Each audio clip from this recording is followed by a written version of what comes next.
Bonjour et bienvenue, Chantal Beaumont, qui est venue de Saint-Joseph ce matin. Comment c'était la route? Ah, la route, une chance que j'ai, regarde, je me garde tout le temps, j'ai tout le temps les meilleurs pneus qui existent, donc j'étais en sécurité, mais c'est sûr que c'était pas des conditions à rêver. Faut prendre son temps. Mais c'est magnifique. Ah, je c'est ça, suis c'est dans magnifique. le magnifique. Ben oui, c'est féerique, c'est grandiose, mais il faut être prêt, il faut prendre son temps. Alors, Chantal, j'aimerais te présenter officiellement à nos auditeurs parce que tu fais beaucoup de choses et tu as beaucoup de sujets qu'on peut parler. Je suis certaine qu'on pourrait parler tout un avant-midi avec toi, toute une journée, sans problème. Tu es quelqu'un qui est vraiment dynamique, spontané. Vous allez voir, vous allez découvrir une belle âme aujourd'hui. Donc, Chantal Beaumont, qui est une autodidacte, hypersensible et empathe, qui a transcendé les épreuves de sa vie, c'est ce qui lui a permis de définir son rôle. Elle est consultante, conférencière et auteure en développement personnel. Notre invitée est spécialisée en hypersensibilité, instabilité émotionnelle, sexualité et dans les relations familiales. Elle se passionne pour les neurosciences et par le fait même de la puissance de l'esprit humain. C'est un beau sujet, j'adore les neurosciences aussi. Elle a découvert les bienfaits libérateurs du moment présent et de l'amour inconditionnel. C'est pourquoi elle a choisi de devenir guide en libération de l'être. Qu'est-ce qu'un guide en libération de l'être, Chantal? Ça m'intrigue. Eh bien, en tant qu'hypersensible, j'ai adopté le comportement que bien les hypersensibles développent, celui de l'autoprotection. Donc, étant hypersensible, on perçoit énormément de choses, on est fragile, on est hyper émotionnel, donc on a tendance à vouloir se protéger, se cacher et surtout se blinder.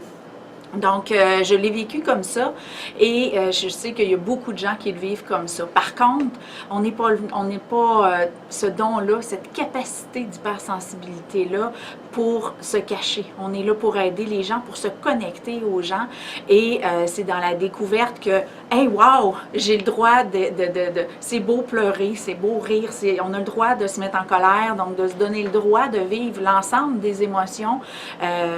Pour moi, j'ai fait le constat que c'est essentiel et vital. Donc, pourquoi guide en libération de l'être? C'est que je veux inciter les gens à se donner le droit d'être et de toutes les facettes. Là. Il y en a qui se donnent le droit de rire, mais qui ne sont jamais mis en colère après personne. Et c'est les blocages émotionnels que ça crée dans le corps qui deviennent des maladies, de la douleur. C'est nocif, c'est destructeur, là, assez incroyable. Là. Surtout pour un hypersensible qui son rôle est de canaliser et non pas de stocker tout le mal-être de soi et des autres, dans le fond. Donc, tu te considères comme une hypersensible. Quand est-ce que tu as compris ça, que tu étais une hypersensible, toi, dans ta vie? Ben, je l'ai découvert de par mes capacités d'autodidacte et de par mon hyper-émotivité. Parce que les caractéristiques d'un hypersensible, il y a plusieurs volets. Donc, c'est Helen Aron qui a découvert, qui s'est mis à étudier le concept là, dans les années 80-90. Elle a développé le concept de l'hypersensibilité et elle a trouvé que ça se définissait en 4 caractéristiques bien définies. Donc, la profondeur de réflexion. Donc, le fait d'être hypersensible, on reçoit énormément d'informations. Tous nos sites, tous nos sens perçoivent de manière excessivement... on s'attarde aux détails et tout ça. On prend vraiment tout à cœur. On perçoit toute l'information qu'on voit, elle rentre, elle passe pas inaperçue. Elle rentre dans le corps, elle rentre dans nos émotions, dans le cœur. Et elle va rentrer l'information, qu'elle soit émotive ou simplement des caractéristiques, ça va rentrer dans le corps. Et on a une capacité de profondeur de l'information et de faire des corrélations à partir de ce qui rentre, ce qui est rentré versus ce qui rentre maintenant. Est-ce que il y a des informations qui seraient bonnes à corréler et tout ça. Donc, c'est la profondeur de l'information qui rentre. Bien sûr, une surstimulation des sens. Donc, on perçoit énormément d'informations. Donc, ce qui arrive quand on est un enfant hypersensible, ben il y a bien trop d'informations. On n'a pas encore toutes les connexions neuronales qui sont faites pour être capable de corréler toutes ces informations-là, de digérer l'information qui rentre. Donc, souvent, ben ça va être interprété comme des maladies de TDAH et des choses comme ça, tout simplement parce qu'il y a excessivement d'informations qui rentrent et ne sont pas capables encore de le gérer. Donc, toi, tu l'as senti jeune, je suppose, cette hypersensibilité-là. T'étais-tu consciente? Plus sensible que les autres, disons? Ah oui, oui. Ouais. Ben, je riais, je pissais dans mes culottes, je pleurais ma vie, mon corps, je transpirais quasiment. Je me mettais en colère et la colère, c'est une émotion sur laquelle j'ai eu de la misère à me donner accès, donc je la freinais chez moi, à la maison. Mais quand je sortais de la maison, j'explosais, donc je me battais. Puis là, tu avais les parents des amis qui disaient « Hey, là, votre fille, là, elle vient de me débaucher. » Puis, tu sais, dans le fond, ma mère a dit « Vous êtes sûre, vous parlez de la bonne Chantal? » Parce que j'étais vraiment... chez nous, je freinais au maximum, puis à l'extérieur, j'explosais. C'est ce qu'on appelle quelqu'un d'intense. Oui, oui, oui. Justement, c'est une des caractéristiques de l'hypersensible, c'est l'intensité de ses réactions face à toutes les stimuli. Puis, moi, j'ai eu la chance, avant que tu viennes en studio pour faire l'entrevue, de lire ton manuscrit de je pense que c'est ton premier livre que tu vas publier bientôt. Oui. Tu prévois de le publier en 2019? En 2019. Son titre, c'est? Choisir le présent pour l'amour de la vie. OK. Tu m'as donné l'opportunité, vraiment, c'est un privilège d'avoir lu le manuscrit de ton premier livre. Puis, il y a un passage qui m'a vraiment, vraiment bouleversée. C'est une démarche que tu as entreprise et qui permet aujourd'hui de faire ce que tu fais aujourd'hui. Tu le mentionnes dans le livre. Si tu es ce que tu es aujourd'hui puis ce que tu fais, c'est à cause de cette démarche-là que tu as faite. C'est les épreuves que j'ai vécues. Les épreuves que tu as vécues, puis tu as voulu te libérer d'un traumatisme du passé. Ben, j'aimerais ça que tu le racontes au lieu que moi je le dise dans mes mots. J'aimerais ça que tu t'en parles aux auditeurs parce que c'est tellement... c'est une belle démarche de pardon, mais il fallait être prête pour le faire, mais c'est quelque chose. Puis j'aimerais ça que tu parles de ce parcours-là aux auditeurs. Quand j'en parle à ceux qui l'ont vécu, ils me traitent toutes de folle puis que ça se peut pas. Non, mais je l'ai faite. Dans le fond, ce qui s'est passé, mon histoire, c'est que parmi les épreuves que j'ai vécues, à travers les dépressions, puis les ci, puis les ça, j'ai vécu une agression sexuelle à l'âge de 15 ans. Et oui, à l'époque, ça a été une épreuve traumatisante, Ben oui. mais aujourd'hui, je sais que c'est la plus belle expérience que j'ai vécue de ma vie et c'est ce qui fait que je suis capable aujourd'hui d'aider les gens à transcender leurs expériences. Comment je l'ai vécu? Ça m'a pris 25-30 ans à peu près faire l'apprentissage. Donc, c'est sûr qu'on passe par plusieurs étapes. On se rejette soi-même, on se fait du mal, on se manque de respect parce qu'on se dit, ben garde, finalement, si lui il a le droit, garde, donc on se manque énormément de respect, on se manque... après ça, tu te mets à faire des pharyngites, puis perdre la voix. La dernière fois que j'ai perdu la voix, j'ai perdu pendant 6 mois. Ah. Je me suis dit, collé, que je dois avoir quelque chose à dire, parce que là, je commence à avoir envie de parler. Ah, tabarnouche, mon corps m'a vraiment dit, garde, tu veux pas parler? On va m'organiser pour que tu aies envie de parler. À un moment donné, ben, j'étais beaucoup dans l'auto-observation. Je me suis dit, comment je peux apprendre dans la vie? Et très jeune, même quand j'ai vécu ma première dépression, quand j'étais adolescente, je l'ai vécu, je ne suis pas allée voir un docteur, me shooter aux pilules, j'ai vraiment été dans l'observation. Puis là, je me regardais pleurer en écoutant les pierres à feu, puis là, je me disais, il y a de quoi qui marche pas! Mais j'étais vraiment dans l'auto-observation. Je pense que c'est ce qui a fait que j'ai été capable de faire des apprentissages de ce que je vivais, de toutes les épreuves que je vivais. Et cet apprentissage-là, quand j'ai investigué au niveau de l'agression sexuelle, j'ai fouillé sur colique, il doit y avoir quelque chose là. Pourquoi est-ce que je me sens encore, après 25 ans, aussi petite et aussi minable et aussi vulnérable et aussi fragile et que j'aime tellement pas ce côté-là de moi, hypersensible. Donc, qu'est-ce qui fait que je me sens encore comme ça? Et je me disais, on avait des retrouvailles parce que quelqu'un avec qui j'étais allée à l'école et tout ça, donc j'appréhendais de le revoir et je l'ai recroisé dans la rue quelquefois. Puis ça me virait à l'envers. Je me suis dit non, il doit y avoir quelque chose qui va faire que ça me virera plus à l'envers. Et donc j'ai investigué, je me suis observée beaucoup et je me suis dit, qu'est-ce que je pourrais bien apprendre de ça? Et je me suis dit, ben crif, aujourd'hui, je suis capable d'aider le monde à passer au travers de ça. L'acceptation, c'est pas assez. L'acceptation, c'est pas assez. Je me suis dit, j'avais besoin d'apprendre à parler. J'ai pas parlé. J'ai vraiment pas parlé à ce moment-là. J'avais besoin d'apprendre à me connaître. Je me connaissais pas quand j'ai vécu cette expérience-là. Je connaissais ni moi, ni la personne avec qui j'étais.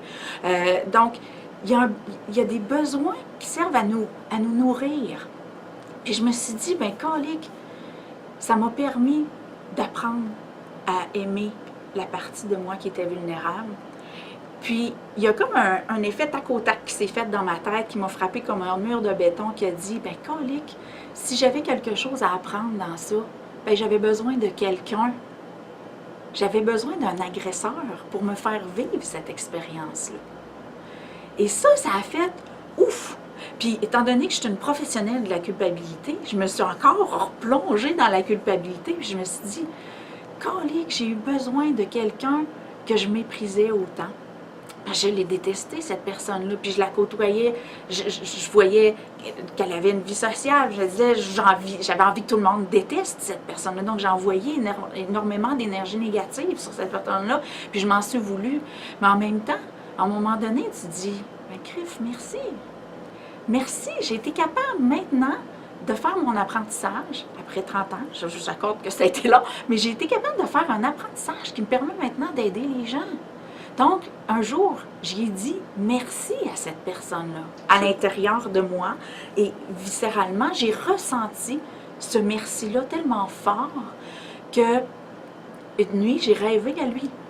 Et j'ai rêvé qu'on était ensemble, un à côté de l'autre, j'ai pris son bras et je l'ai regardé dans les yeux et j'ai vu chez cette personne-là toute la fragilité, la vulnérabilité, la tendresse, toute la petitesse que lui aussi avait à l'intérieur de lui. Et je nous ai aimés en tant qu'explorateurs de la vie. On était là pour vivre quelque chose et en faire tirer un bénéfice et enfin que ça sorte. Que les gens arrêtent de vivre cette expérience-là pour la comprendre. Si les gens finissent par en parler de ce qu'ils vivent, ils vont arrêter. On a une curiosité évolutive. On est des humains. On est ici pour explorer l'humanité. On est ici pour explorer la vie, les émotions, les expériences. Puis ceux qui se font agresser se cachent. Donc, il y en a plein qui reviennent pour comprendre ce phénomène-là. Donc, tant que les gens n'en parleront pas de cette blessure-là, de qu'est-ce que ça génère, et encore mieux, l'apprentissage que ça provoque, la beauté de se donner, d'avoir eu l'opportunité de se connaître encore plus, de s'épanouir à travers une expérience. C'est le sujet de mon deuxième livre, Le cacao. Donc, connaître, aimer, communiquer, accepter et s'observer.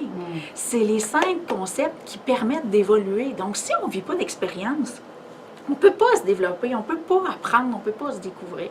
Et c'est dans cette expérience-là que j'ai trouvé ça. Mais ça, c'est la première étape. Je sais que tu as fait autre chose, là. C'est ça qui est grandiose, là, après, là, parce que tu aurais pu rester comme ça puis continuer ta vie. Mais tu as fait une autre étape qu'on entend très rarement. J'aimerais ça que tu racontes ça. Donc, quand j'ai vécu mon rêve et que j'ai pris cette personne-là dans mes bras, j'ai ressenti vraiment une libération incommensurable, là, ça a été grandiose. Mais je suis une curieuse, vraiment une gourmande évolutive et j'avais besoin de savoir est-ce que c'était juste dans mon rêve que j'allais vivre ça. Et j'ai repris contact avec la personne. Avec Facebook, c'est facile de trouver n'importe qui. Donc, j'ai repris contact avec la personne. Je voulais avoir sa perception, parce que je sais que la vie est toute une question de perception. Moi, je l'ai vécu comme une agression. Lui, il l'a vécu comment? Donc, j'avais besoin de savoir l'autre côté de l'histoire. Et c'est ce que j'ai fait. Lui, ça l'a tiré à terre. Tu l'as contacté par Facebook en y envoyant un message? C'est ça. Mais les premiers messages, il devait se demander, elle veut m'envoyer en prison, je sais pas quoi, là. En effet. Puis c'est d'ailleurs... quand même quelque chose. C'est d'ailleurs la réaction, parce qu'au début, bon, lui, ça l'a saisi. Il dit, moi, je suis pas là-dedans du tout. Ça m'a pris un bout, j'ai cheminé là-dedans, puis je suis pas dans cet état-là. Il était curieux, il a été... il se demandait où est-ce que je voulais en venir avec ça, pourquoi je reprenais contact avec lui. Et lorsqu'on s'est fixé rendez-vous et qu'on s'est rencontrés... Pour vrai en personne. Pour de vrai en personne. Ça a duré plusieurs mois. Ça a pris plusieurs mois. Ça a pris plusieurs mois. J'ai respecté son cheminement là-dedans. Mais dans mon premier message, je lui disais que j'étais une ex-victime qui désirait le libérer de son rôle d'agresseur. Parce que pour moi, ça a été un agresseur pendant 25 ans et j'avais envie de briser ce lien-là. Parce que c'est ce qui crée l'obsession, c'est le lien qui se crée dans notre tête, bien sûr, avec l'autre personne. Alors oui, on a repris contact ensemble, on s'est vu au restaurant, je l'ai vu, je lui ai sauté au cou. Ça a été spontané chez moi. J'avais besoin d'être en contact avec cette personne-là. Et lui m'a avoué qu'il était curieux. Il est juste venu par curiosité parce qu'il ne savait aucunement à quoi s'attendre, si j'allais le piéger, me venger ou peu importe. Puis quand il a vu à quel point je voulais aider les gens, il dit, garde, qu'est-ce que tu as besoin que je fasse? Je dis, on n'a pas vécu ça pour rien, mais il faut que ça serve maintenant. Mais lui, quand tu as posé la question, parce que tu voulais savoir sa version, c'était quoi sa version? Comment tu l'as conçue? Qu'est-ce que tu as appris dans cette démarche-là? Ça a été vraiment de comprendre qu'on était deux innocents à la découverte de notre sexualité, à la découverte de notre corps.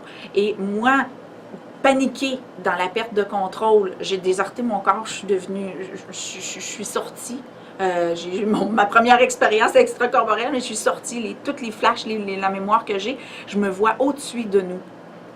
Et lui, il était totalement absent, il était tilté. Il a perdu le contrôle de la même façon que moi, j'ai perdu le contrôle, incapable de parler, incapable de bouger, j'ai figé littéralement, incapable de parler, de bouger, de faire quoi que ce soit.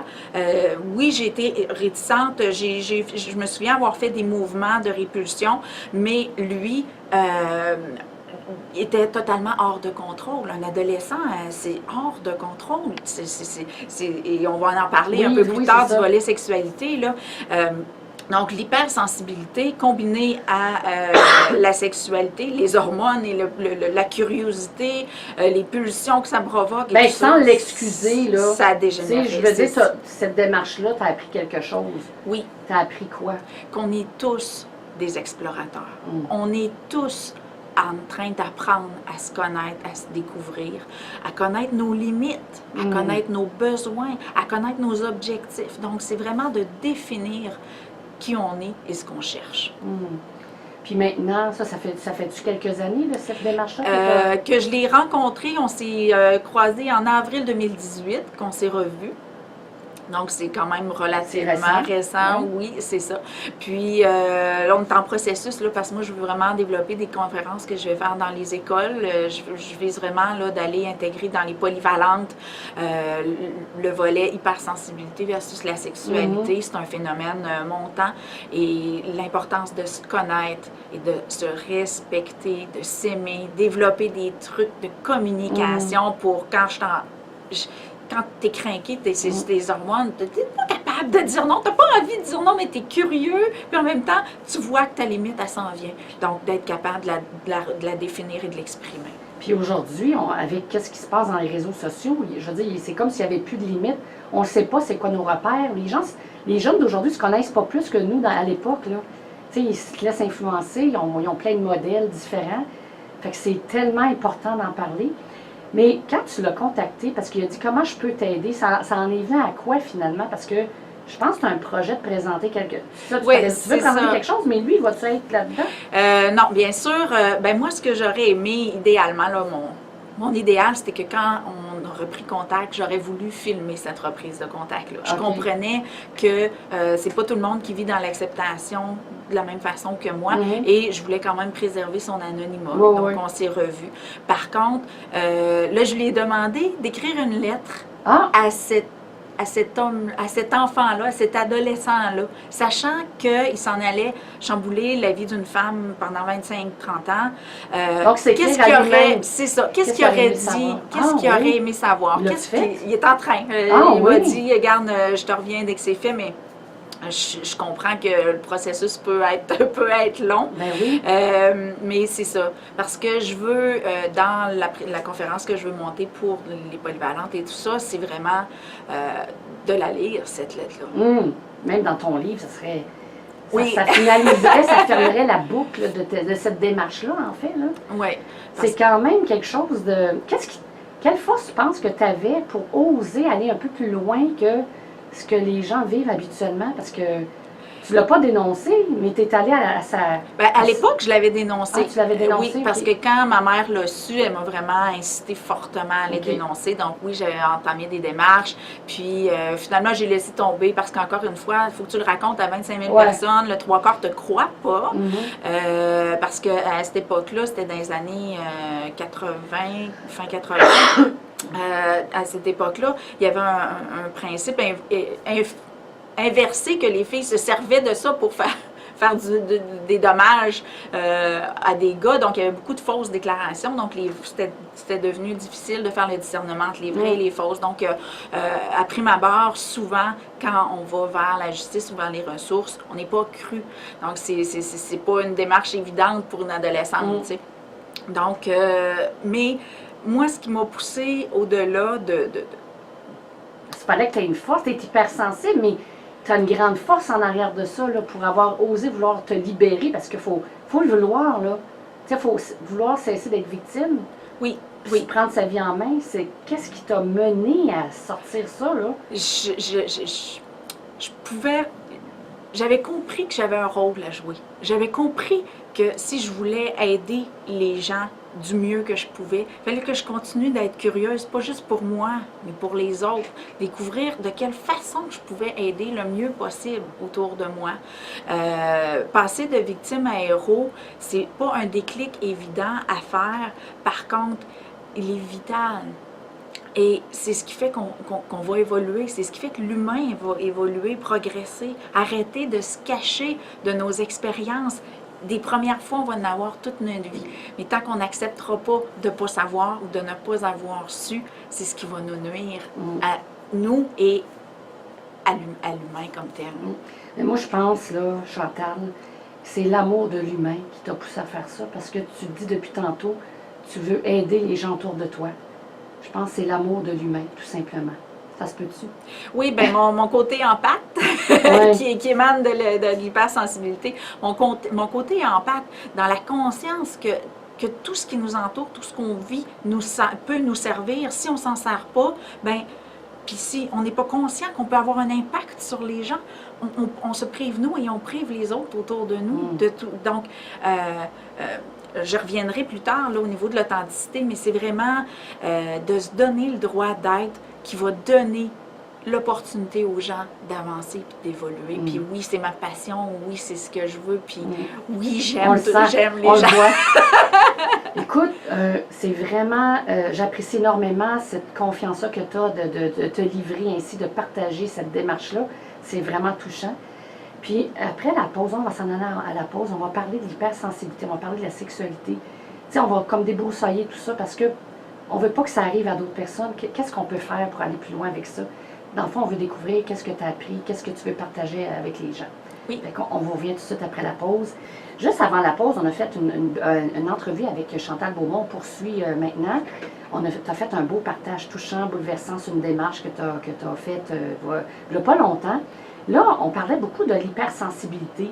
Là, on va essayer de décortiquer ça. Qu'est-ce qu'un hypersensible? En fait, c'est quoi les caractéristiques de quelqu'un qu'on peut dire hypersensible? C'est un sujet qui commence à être abordé un peu partout dans la littérature, mais c'est juste un début. Fait qu'il y en a encore qui ont à se reconnaître.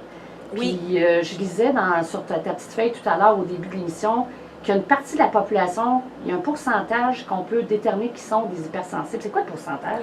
C'est 20% de la population. Donc, ça touche une personne sur 5. C'est énorme. C'est énormément de beaucoup, monde. Là. Oui, c'est énormément de monde. Puis, malheureusement, beaucoup de gens ne comprennent pas ce qu'ils vivent.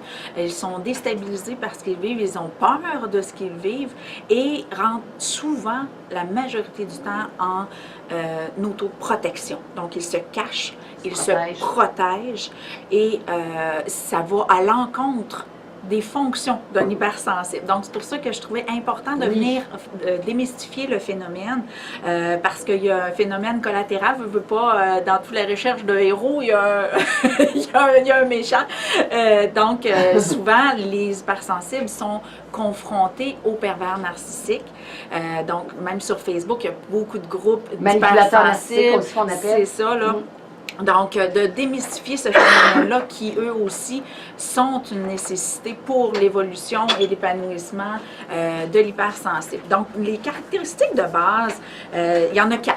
Oui. Helen Aron, qui est la personne qui a découvert et vraiment investigué en profondeur l'hypersensibilité, la spécialiste des hypersensibles, a défini 4 caractéristiques bien précises. Donc, premièrement, j'en ai parlé tantôt, la profondeur de réflexion.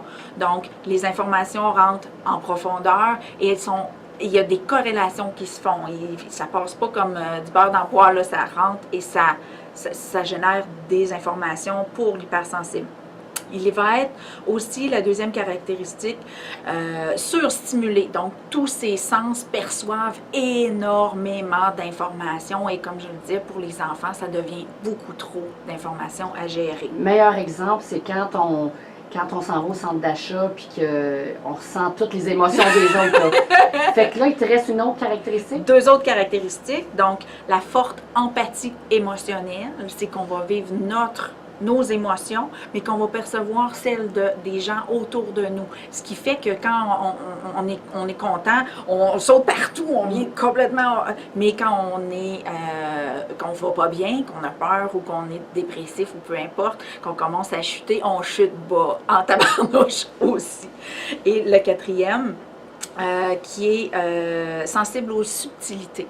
Donc, les détails, c'est quelque chose qui souvent, il y a des gens qui ne seront pas hypersensibles, ça va passer flou, mais un hypersensible va être capable de capter ce qui peut être utile, soit pour maintenant ou pour plus tard. Il va avoir cette sensibilité-là. Donc, ça se résume finalement à être extrêmement conscient et présent. En gros, là, c'est vraiment les caractéristiques d'un hypersensible. Là, on a parlé des caractéristiques. Peux-tu nommer les 4 points, mettons les 4 mots qui pourraient définir les 4 caractéristiques d'un hypersensible? Donc, la profondeur. Oui. La overstimulée. Oui. Surstimulation. Forte empathie émotionnelle. Oui. Et sensible aux subtilités. OK. Donc, c'est vraiment là les... j'aurais pu dire les termes anglais, là, mais on est au Québec. Donc, on disait qu'il y avait 20 de la population qui vivent ça. C'est quoi les avantages, ou peux-tu donner des exemples de quelqu'un d'hypersensible dans la vie de tous les jours? À quoi ça peut ressembler pour que les gens puissent se reconnaître facilement? Il arrive souvent le fait qu'il y a énormément d'informations qui rentrent, c'est que soit on va, comme je l'ai vécu avec mon fils, mes 2 enfants sont hypersensibles, j'ai une fille de 24 ans puis un de 12 ans, donc j'ai revécu ce que j'ai vécu enfant et on comprend les choses sans savoir pourquoi. On sait des choses, oui. On comprend quelque chose, on sait, on arrive pour faire quelque chose, puis on est surpris de constater qu'on sait comment le faire, puis qu'il n'y a personne qui nous a jamais appris à le faire. Parce que notre observation étant très développée, on assimile l'information sans s'en rendre compte. Donc ça, c'est une caractéristique qui est flagrante. Une des grandes difficultés va être beaucoup au niveau des relations sociales. Un hypersensible qui va rentrer dans une foule, que ce soit une fête ou que ce soit une conférence spéciale, peu importe, même aller magasiner ou à faire, mais peu importe, va ressentir des choses qu'il ne comprendra pas nécessairement, va se sentir comme une balle de ping-pong, une balle même de racquetball. plein Donc, il va recevoir énormément d'informations et de savoir à qui il va pouvoir parler, à qui il a besoin de parler, à qui il n'a pas besoin de parler. Ça va lui demander du temps. Donc, un enfant hypersensible qui arrive à l'école le matin, wow! Tous les enfants arrivent stressés, hyper stimulés, boostés, bien raides. C'est énormément de stimuli pour un hypersensible. Donc, j'encourage fortement les professeurs à faire une petite détente le matin, une petite pause, une petite méditation. Ça prend 5 minutes, ou même du brain gym. Je suis une accro du brain gym. Ça prend un petit 5-10 minutes et l'enfant va être beaucoup plus optimal, autant pour recevoir l'information, l'enseignement qu'on va lui apporter, que pour se sentir accueilli dans le milieu où est-ce qu'il est. Donc, ça va éviter l'isolement.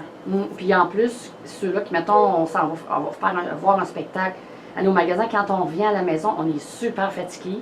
On se demande qu'est-ce qui se passe. Brûlé. Souvent, c'est ça, on est fatigué parce qu'on a tellement une somme d'énergie incroyable que Oui, ça peut être 2-3 jours en s'en remettre presque là, pour avoir été avec une foule, là, tu sais. Ah oui, c'est vraiment... puis même, j'ai un exemple super flagrant que mon fils, ça lui a permis de constater dans les salons comme au CIM, que je sais Oui. que tu vas toi aussi. Oui. Moi, je reviens de ce salon-là, là, je flotte littéralement, je suis boostée, je suis énergisée parce que justement, j'ai accepté de canaliser et non pas de me blinder, donc ça me booste bien raide. Et je reviens chez nous, puis là, je dépaque le char. Puis là, mon fils, il se met à rire tout seul. Puis il rit, puis c'est donc bien drôle de décharger le truck. Je vois, on se demandait. Essaye de coucher le fiston, on se couche comme d'habitude. Moi, mon chum, on s'en va lui raconter son histoire. Tout ça. Puis là, il est là, j'ai chaud. Je dis, voyons. Fait que là, j'ai pensé à dans quel état moi, encore là, l'observation. Donc, j'ai pensé à m'observer et dire, c'est vrai que moi, je suis survoltée. Fait que je me décolle de lui. Je dis, là, ça va-tu mieux? Il dit, ah, merci.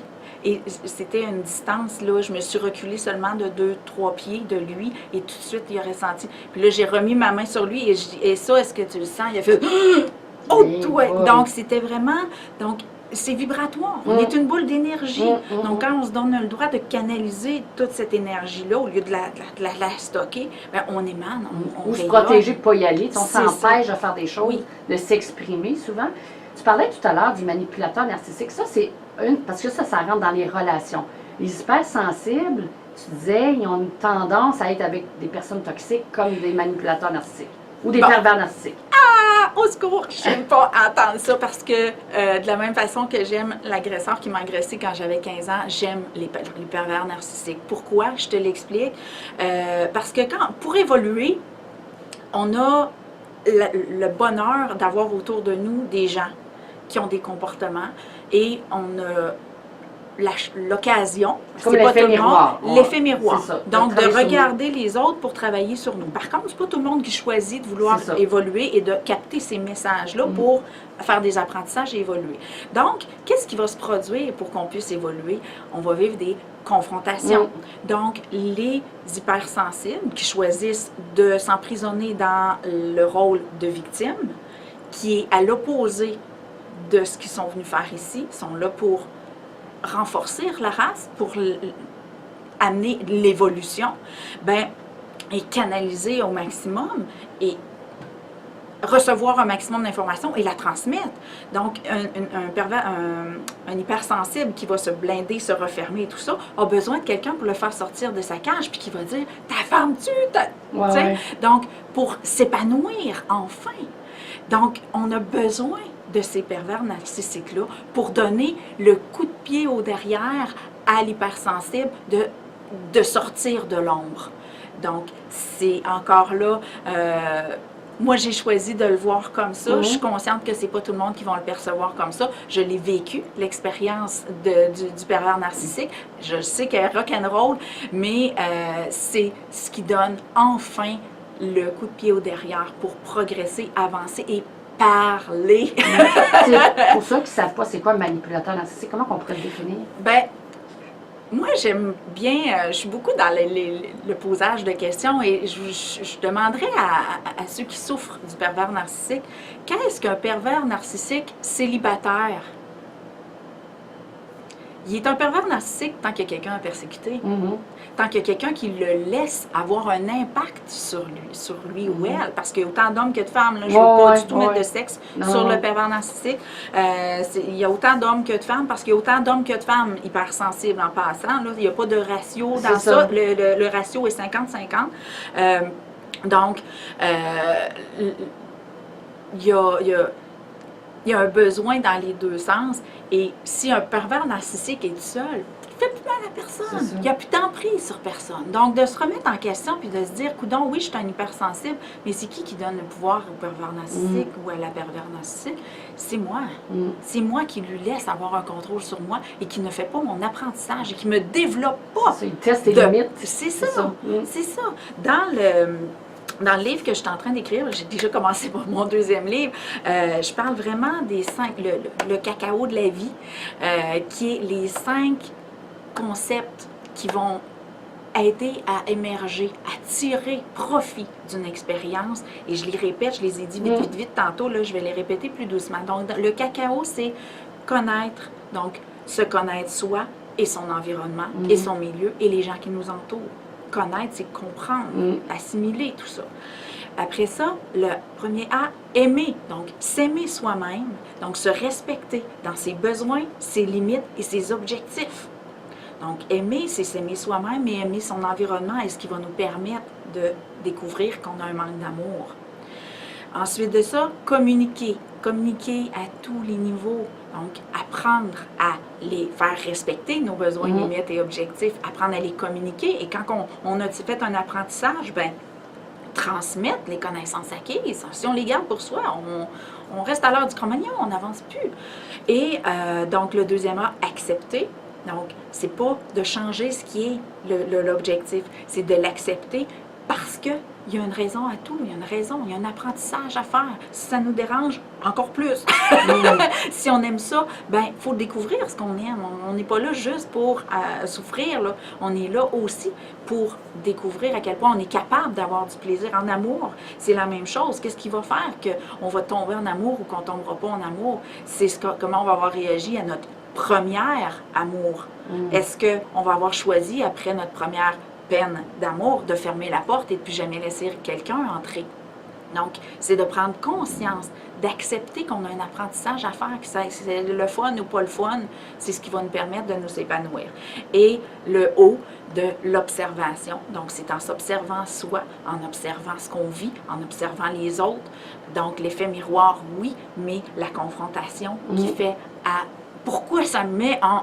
Pourquoi je suis aussi craquée quand je vois cette personne-là? Pourquoi je suis aussi craquée quand je vois quelqu'un qui... De sortir de l'inconscience, c'est dans l'observation. C'est juste d'observer pourquoi ça fait ça. Oui. C'est quoi les avantages et inconvénients d'un hypersensible? Qu'est-ce qui peut... C'est quoi ses forces? Puis qu'est-ce qui peut le rendre plus... Ben, c'est une faiblesse, disons, là. Ben, selon là, comment on le voit, là. C'est ça. Parce qu'il y a des inconvénients et des avantages. Donc, c'est quoi de tout ça là-dedans? Oui, parce que la grande capacité de connexion avec les autres, oui, il y a beaucoup de gens qui vont le vivre comme un handicap parce que c'est trop d'émotions, c'est trop de tout. Par contre, moi, c'est ce qui m'aide dans mon travail. Quand je suis en consultation avec quelqu'un puis qu'elle me raconte ce qu'elle vit, de le ressentir. Est-ce qu'elle ressent dans la culpabilité? Est-ce qu'elle ressent dans la colère? Est-ce qu'elle ressent...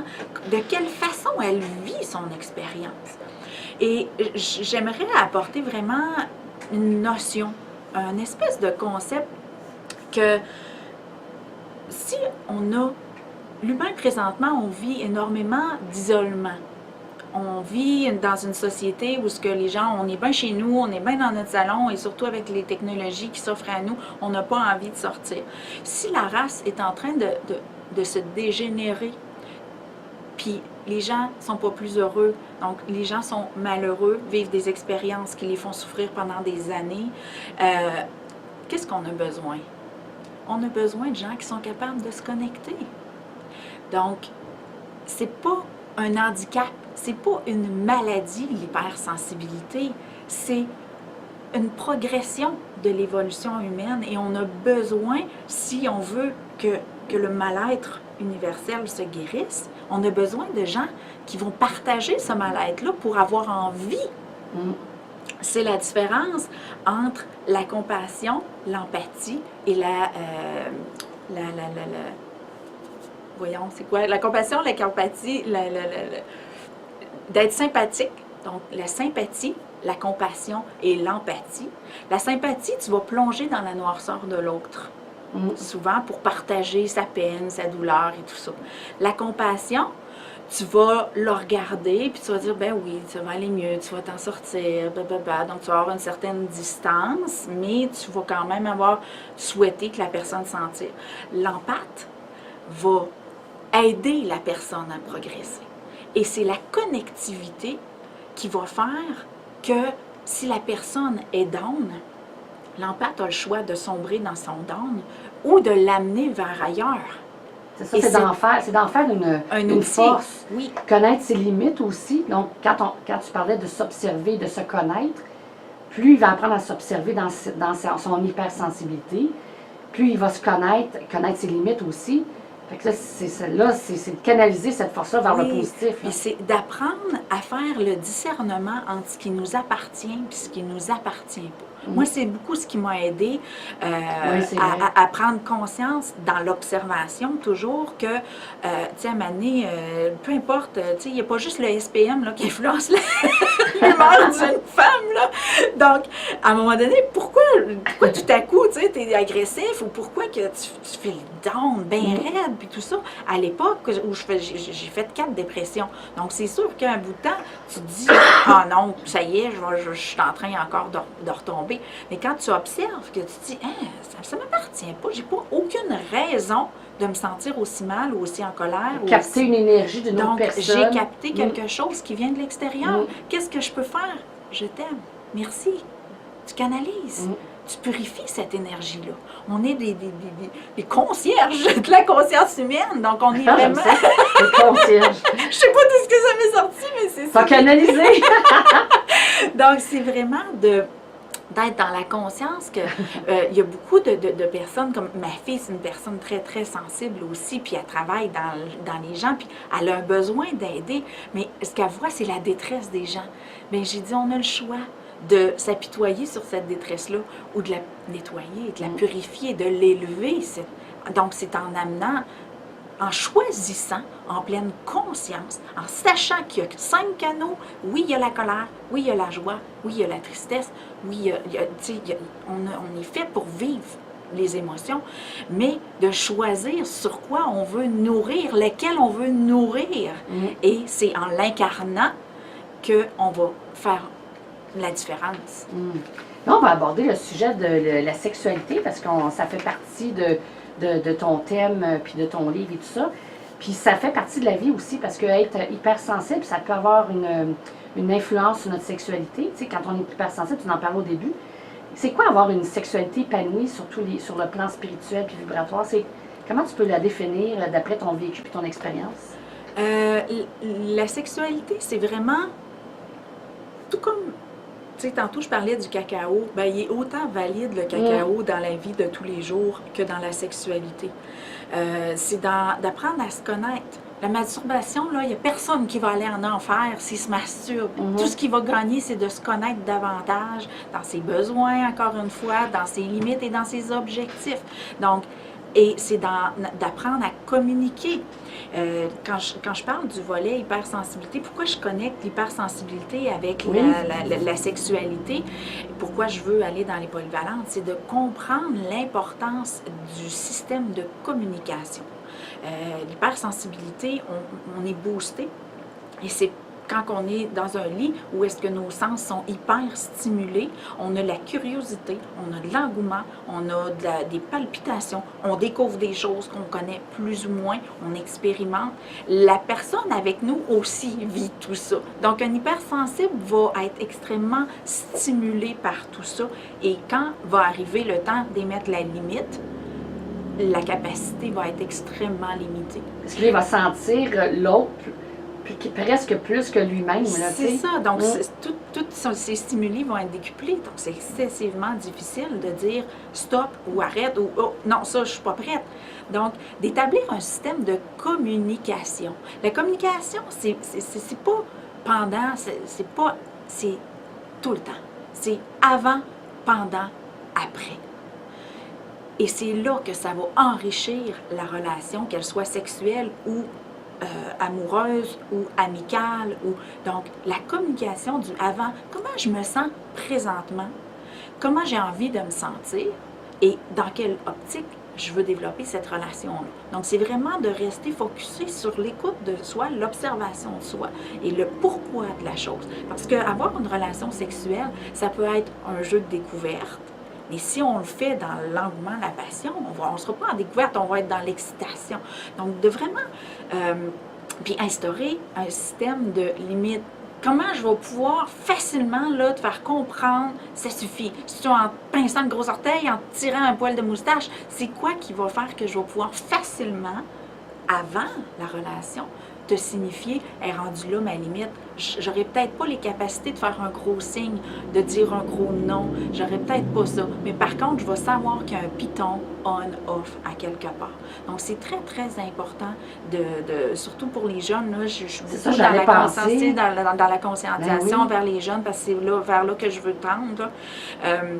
Donc, de vraiment définir l'objectif, comment je me sens maintenant, comment j'ai envie de me sentir et après, qu'est-ce que je m'attendais, qu'est-ce que j'ai eu, qu'est-ce que j'ai pas eu et qu'est-ce que j'aimerais. Donc, de développer la communication va enrichir énormément les relations sexuelles et la vibration va être beaucoup plus sereine. Et je dirais l'importance de se donner le droit, l'importance d'être capable de recevoir. Parce que je l'ai vécu à travers deux phénomènes, là, la sexualité suite à l'agression sexuelle. C'est sûr que la porte était fermée, mes relations étaient purement physiques. Donc, je me disais, garde, sers-toi, ça va être bien correct. Puis, je ne vibrais aucunement dans mes relations sexuelles. Après, tu rencontres un homme qui fait l'amour carrément à ton âme. Et Dieu sait comment il m'a amenée à là, mais je me suis laissée carrément aller. J'ai ouvert la porte grand comme la terre. Je l'aimais et il me comblait, satisfait physiquement et sexuellement parce que c'est moi qui ai choisi d'ouvrir la porte, que la connexion se faisait. Et c'est grandiose quand la connexion se fait. Mais c'est pas lui qui a choisi de... C'est venu de moi, parce que la porte était fermée avant. Ben, il y avait, disons, la clé, là. Ben, non, parce que... Non, c'est vraiment toi qui as... Oui, parce que c'est moi qui ai choisi de me laisser aller complètement. Parce que j'ai eu des excellents partenaires, j'ai eu des hommes qui m'aimaient vraiment. Et j'étais capable d'identifier puis de mettre le doigt sur ce qu'ils me donnaient, de ressentir qu'ils se donnaient, eux, corps et âme. Par contre, moi, ma porte n'était pas prête à s'ouvrir. Elle n'était vraiment pas prête à s'ouvrir. Et je me suis privée du plaisir physique parce que ce qui me donnait, c'était pas du physique, c'était de l'amour, c'était la vibration complète. Donc, et c'est cette vibration-là qui, moi, me nourrit dans la relation sexuelle. Donc, le plaisir physique, c'est comme la cerise sur le sundae, parce que pour moi, j'ai besoin qu'il y ait une connexion qui se fasse avec la personne. Connexion cœur à cœur, âme à âme. J'ai besoin de ça. Et je me suis privée, moi, de ça. Et bien sûr, j'ai privé des partenaires qui m'aimaient vraiment. Mais ma porte n'était pas prête à s'ouvrir. C'est pas évident. Quand on prend des décisions inconscientes, ça ferme beaucoup de portes. Et j'ai réalisé que ça a fermé beaucoup plus de portes que ce que j'aurais cru quand j'ai fait mon choix enfant, de me dire, moi non, j'ai pas besoin de vivre, ça me blesse trop d'essayer de me faire aimer. J'ai l'impression que je serai jamais capable de me faire aimer autant que j'ai besoin, j'ai bien trop besoin. Et que tu dis, bon ben correctement apprendre à fonctionner sans. Mais cette porte-là, elle a fermé énormément de portes. Donc c'est vraiment de faire un choix après ça conscient, puis de réouvrir cette porte-là. Moi, la réouverture de mon cœur a passé par les larmes. Donc, je suis rendue une addict à pleurer parce que j'avais fermé la porte aux larmes, j'avais fermé la porte de mon cœur. Et c'est en réapprenant à pleurer que je me suis dit, je vibre, je revis maintenant. Donc, c'est vraiment de se donner accès, défaire ce blindage-là. Puis ce blindage-là, je le vois beaucoup chez les hypersensibles parce que souvent, tu vas regarder ces gens-là, ils vont être soit très volumineux du tronc, pas tout le corps. L'énergie va se stocker au niveau du cœur. C'est autant un blindage qu'un corps qui crie au secours. Et je l'ai vécu, donc quand j'ai choisi de laisser tomber cette armure-là, j'ai fondu littéralement. Donc c'est vraiment important d'en prendre conscience qu'un hypersensible qui rentre en mode protection, il se détruit et ça va affecter la santé. Ça peut donner des douleurs. J'ai traversé Autant la douleur physique, j'ai dormi assis pendant plusieurs mois. Quand tu as ton chum qui te dit, ben là, on va-tu redormir ensemble un jour? Oui, sûrement, éventuellement. Mais j'avais des apprentissages à faire et j'étais vraiment très coincée au niveau de mon cœur. Mon blindage ne voulait pas tomber et je me suis rendue très, très malade. Puis là, tu veux ouvrir la porte des polyvalentes. C'est quel projet, en fait, tu veux faire? C'est offrir des conférences, des ateliers? Oui, sous forme de conférences dans les polyvalentes. J'en donne une justement dans le cadre du défi aux entreprendre. Jeudi cette semaine, je vais être à la polyvalente de Beauceville pour inciter les jeunes à sortir de l'ombre, à les inciter à l'entrepreneuriat. Donc, j'ai expliqué mon cheminement, qu'est-ce qui, moi, m'a amené dans l'entrepreneuriat. Mais c'est sûr que ça me touche beaucoup parce que j'ai cette occasion-là d'approcher les jeunes. Mais ce que je vise vraiment, c'est de la sensibilisation chez les jeunes pour l'hypersensibilité versus la sexualité qui est la pierre angulaire. Je pense que des adolescents, là, veut pas, les hormones, ça sort, c'est à ce moment-là. Il y a un besoin pressant d'éducation sexuelle dans nos écoles, on s'entend? C'est ça. Puis au niveau de l'hypersensibilité, mais ce que je vise aussi, c'est d'aller faire de la sensibilisation auprès des parents parce que je trouve que c'est un gros drame que les seules ressources qu'ils aient, c'est la médication parce que souvent, ça vire en diagnostic de TDA, TDAH. Et c'est pas une maladie, l'hypersensibilité, là. C'est juste qu'il faut l'apprivoiser. Il faut comprendre que l'enfant a besoin de corréler énormément d'informations. Et c'est pas en lui donnant des pilules que ça va l'aider. Au contraire, ça va retarder son développement neuronal. Donc, c'est très important de faire de la sensibilisation avec ça. Donc, oui, je veux rentrer dans les polyvalentes. C'est sûr que le domaine le département du TDAH et tout ça, c'est plus de la sensibilisation parentale parce que les enfants, c'est pas eux qui ont C'est un outil supplémentaire pour comprendre comment l'enfant fonctionne parce que, tu sais, il y en a tellement de cas différents, mais je suis certaine qu'il y en a plusieurs qui c'est de l'hypersensibilité puis qui ne sont pas capables de le voir, de le diagnostiquer, mais je ne sais pas si on peut le diagnostiquer, je pense pas. C'est parce que oui. C'est pas dans la psychologie, je pense pas. C'est parce que le problème, c'est qu'Hélène Aron, qui a développé vraiment la caractéristique puis défini l'hypersensible, elle a commencé à travailler là-dessus dans les années 80. Donc, en 90, elle est arrivée avec des études faites avec des scientifiques, des médecins, même des zoologues. C'est scientifique là-dessus. Mais c'est très jeune, là. Les années 80, c'est un phénomène bébé Lala. C'est tout nouveau, donc, là. C'est méconnu d'énormément de gens et surtout de la médecine. Parce que les médecins qui traitent les enfants présentement, quand ils sont sortis de l'école, là, ils n'en ont pas entendu parler de ça. C'est tout nouveau dans le fond. Donc, ils sont autant démunis, les médecins, que les parents face à l'hypersensibilité. Donc, c'est pour ça que je veux véhiculer ça le plus possible pour faire de la démystification pour que les enfants ne soient pas sous médication et privés de développer leur capacité neuronale. Puis, dans tes autres projets professionnels, c'est quoi qui s'en vient pour toi? Il s'en vient, oui, je fais beaucoup de salons. Là, je suis en écriture de mon deuxième livre qui est Le cacao, la doctrine anti-hamster. Donc, comment sortir du concept de l'ego dans la conscientisation. Donc, c'est mon deuxième livre qui s'en vient. J'ai un programme que je développe là, pour vraiment un programme intensif de libération de l'être pour ceux qui ont besoin d'encouragement, de motivation au quotidien. Donc, c'est 12 semaines pour une transformation, pour apprendre à transformer tout notre processus de pensée, choisir de changer et comment est-ce qu'on le fait. Donc, intégrer des nouvelles notions parce que finalement, ce qu'on a fait toute notre vie, on s'est programmé toute notre vie. Donc, comment est-ce qu'on reset, on ne fait pas formate ces 2 points, là, il faut se reprogrammer autrement. Donc, prendre conscience des croyances nocives et limitantes et choisir d'aller vers autre chose et intégrer un nouveau mode de fonctionnement, un nouveau mode de pensée. Donc, dans la conscientisation de tout ce qui peut nous servir autour, c'est là qu'on va émerger et ça va nous donner la capacité à la prochaine épreuve, parce que oui, je fais de la consultation au quotidien pour les gens qui ont c'est là que ça va mal. Ce programme-là, c'est-tu du 1 à 1 ou c'est sur Internet? Je voulais le faire par Internet, puis je me suis dit non, les gens ont besoin de motivation. Là, on a acheté des programmes sur Internet de 25 000, mais les gens ont besoin de motivation, ont besoin d'échanger, de parler. Puis j'ai décidé de le faire en accompagnement. Donc pendant 12 semaines, je suis disponible de 9h à 6h le soir pendant 6 jours sur 7.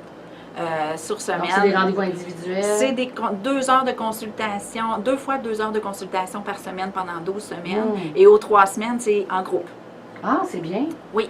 Donc, pour échanger, les gens sont rendus où, qu'est-ce qu'ils aiment, qu'est-ce qu'ils n'aiment pas, qu'est-ce qui les stimule et tout ça. Puis d'échanger des trucs aussi, parce que c'est pas tout le monde qui va faire les mêmes découvertes. Ça, tu fais tout ça à Saint-Joseph ou à un autre endroit? Ça, c'est exclusif étant donné qu'il faut que je sois en personne, c'est exclusif à la clientèle de Québec et la Beauce. OK. Donc, moi, j'ai des locales pour la consultation à Saint-Joseph, Sainte-Marie et Québec. OK. Donc, c'est pour ça que je vais pouvoir, là, puis je fais du domicile aussi, là, fait que je vais pouvoir me déplacer. Puis les séances de groupe, bien, tout dépendant de la majorité, parce que ça va être des petites cohortes, des cohortes de 6 personnes seulement, parce que si je veux être disponible, ben, j'ai pas le choix. Donc, des cohortes de 6 personnes seulement. Donc, tout dépendant de la majorité des gens, les rencontres de groupe vont se faire où est-ce qu'il y a le plus de gens là, pour faciliter les déplacements. Puis tout ça, comment on peut faire pour trouver toute l'information, te joindre? Et on veut tout savoir, on veut te suivre. Où est-ce qu'on va? Mon site web, c'est vraiment lui qui est le plus complet. J'ai même plusieurs Facebook Live que j'ai fait. Ben, j'ai enregistré le contenu, je l'ai mis sur mon site web parce que c'est pas tout le monde qui a du Facebook. Incroyable à croire, mais il y en a qui me disent « Ouais, mais j'ai pas de compte Facebook. » Donc, tout est sur mon site web. Autant les vidéoconférences, l'information pour mes programmes, j'ai même une petite thérapie sur 52 semaines pour ceux qui veulent progresser par eux-mêmes. J'ai l'abonnement à mon infolette pour avoir justement des pensées pour se reprogrammer. En 2019, là, ça va être différent un petit peu ma pensée de la semaine aussi. Tous les événements que je vais, parce que je fais beaucoup de salons dans la province de Québec. Je vais à Drummondville, Sherbrooke, Québec, Sainte-Marie. Je me promène beaucoup, puis dans chaque salon, je donne au moins une conférence. Donc, tous les détails de ça, c'est mon site web qui est vraiment complet. Donc, www.contactmoi.ca. Quand tu dis contacte-moi, c'est contact... Contacte-moi. C-O-N-T-A-C-T-M-O-I. Donc, contacte-moi.ca, tout d'un bout, au plus simple. Puis, sur ta page Facebook, tu disais qu'il y avait beaucoup de contenu aussi? Oui, sur ma page Facebook. Des fois, j'ai des petits spasmes, là, comme hier, j'écrivais, puis j'ai une phrase que j'ai faite. Ah, il faut que je la partage tout de suite. Fait, des fois, sur Facebook, parce que j'aime pas mon infolette qui soit trop chargée. Donc, des fois, sur Facebook, ben là, je publie des petits posts là, élévateurs. Donc, sur Contacte-moi aussi sur Facebook. Fais la recherche Chantal Beaumont. Chantal Beaumont, tu vas trouver autant mon profil que la page professionnelle là, de Facebook / Chantal Beaumont. Contacte-moi, là, c'est facile à trouver. Et pour s'inscrire à la foulette, c'est via mon site web. Donc, Chantal Beaumont, là, je suis même sur Go Rendez-vous. Si tu googles Chantal Beaumont, là, tu vas avoir le package. Là. Tu vas avoir mon site, Google, puis Facebook. Écoute, ça a été un grand plaisir d'en apprendre beaucoup sur l'hypersensibilité, ton parcours. C'est super inspirant. On a envie de te suivre, on a envie d'en savoir plus. Puis je suis certaine que dans tes conférences, puis dans tout ce que tu proposes, on doit s'amuser, hein? Ah, c'est fou. Ben, moi, je m'amuse. Une belle énergie, c'est contagieuse, tiens. C'est comme ça que je définirais. Oui, bien, surtout dans mes conférences, je suis très visuelle. Donc, je fais vraiment des PowerPoint très imagés, colorés, structurés, pour vraiment, parce que je sais que j'ai tendance à faire de la diarrhée verbale, puis que l'information s'en retrouve vite. C'est ce qu'on veut donner. Ben, oui, c'est ça, on va en donner le plus possible. Ben, dans mes conférences, ben, j'ai toujours des PowerPoint et tout ça. Et là, ce que je veux faire, c'est les conférences que je fais en salon, étant donné que je ne fais pas les mêmes partout, tout le temps, bien, je vais les filmer, les enregistrer, les mettre sur mon site web, ces petites conférences-là. J'en ai une grosse qui dure 2h30, là, mais mes petites conférences de salon, je vais les mettre sur mon site web avec des PowerPoint pour vraiment les gens, parce qu'avant, je faisais des Facebook Live. Là, en le mettant sous forme de conférence, ils vont avoir le PowerPoint. Puis je fais tout le temps des petits aides-mémoires aussi que j'envoie par courriel aux gens qui les veulent. Là. Donc, c'est vraiment... je le fais sous plusieurs formes pour atteindre un maximum de gens. Parfait. Je t'invite à nous faire tenir au courant, l'équipe de l'Effet Papillon, de tes prochaines parutions de livres. On va en parler à l'émission. Je le propose toujours à mes invités parce que des fois, les gens commencent à nous suivre ici puis ils veulent avoir une suite avec les invités plus tard. Fait que tiens-nous au courant de tes activités, de tes parutions de livres. Ça va nous faire plaisir de le partager. Ça s'en vient. Mon deuxième livre, il sort, ça coule comme de l'eau, là. Bon, mais c'est bon signe, tu canalises. Oui. Écoute, merci beaucoup. Fait qu'on on va se croiser éventuellement, ça c'est sûr. On est dans le même milieu. Fait que je te souhaite un bon succès avec tes prochaines parutions. Beaucoup de plaisir dans tes conférences, puis bon succès. Merci beaucoup, Lynn, de m'avoir reçu. Ça me fait vraiment plaisir d'être ici. Oui, merci beaucoup.